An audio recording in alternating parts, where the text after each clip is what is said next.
Ray. Yeah. Somebody. Ray. So okay, go ahead. All right.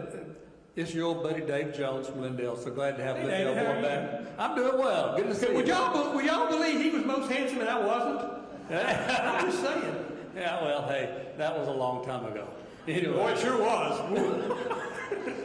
I'm sorry. He's much older than me too. Go ahead, David. I'm sorry. I realize you're not heavily involved in politics, but what can we expect if we don't do something about the southern border issue with regard to everything you're talking about, with regard to education, our economy, etc.? Well, you guys give me all the softballs, aren't you? David, by the way, David was one of my high school debate partners years ago, and so we go back a very, very long way.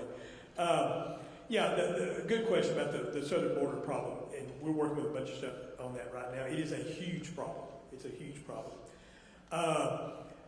As far as the problem that's vexing everyone right now is the folks from Central America, South America, and even some other continents who are coming up through Mexico into the country.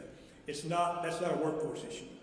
Okay, it's an issue that those folks are coming here. And David, I think the only way we can solve that problem is we have to help those countries. And I know that's controversial, but I don't see any other way. And let me try to give you a quick analogy about this.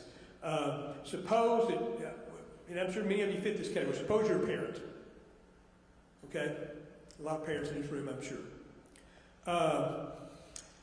You're living in a country that's an agricultural country, an agrarian society. You've had an 8-year drought. There is no food. If you stay there, your kids may well starve to death. That's one choice. Your country has been overrun and taken over by gangs. They killed 100 kids yesterday. If you stay there, your kid may get killed by these gangs. So you're saying, if I stay here, my kid may starve. If I stay here, my kid may get killed by a gang.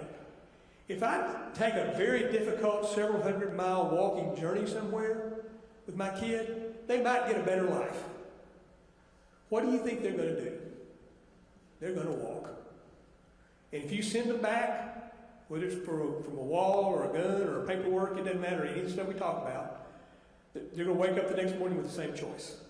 So I really just don't see how we solve the problem with any of the things we're talking about right now. I think we have to, in order to solve that problem, we have to address some of those issues facing those countries, help them deal with those issues so that the people want to stay. Most people don't want to leave their homeland. Most people don't want to leave their homeland, but they feel like they have no choice. If we could give them an affirmative choice, I think you would see this situation reverse fairly quickly, because it's treacherous to get up here from there. It's not an easy thing to do. And so I think that's the core thing, and I think we're going to have to, as a country, come together with a policy that does something like that. I know the politics are difficult, and I understand that, and it's controversial, but I just don't see any other way that we can solve that problem. And I'm down there a lot in that area. In fact, I was down there last week. It is truly it is a crisis. There's no way around it. It's a very, very serious issue. It needs to be dealt with, and I really don't see any other solution other than that.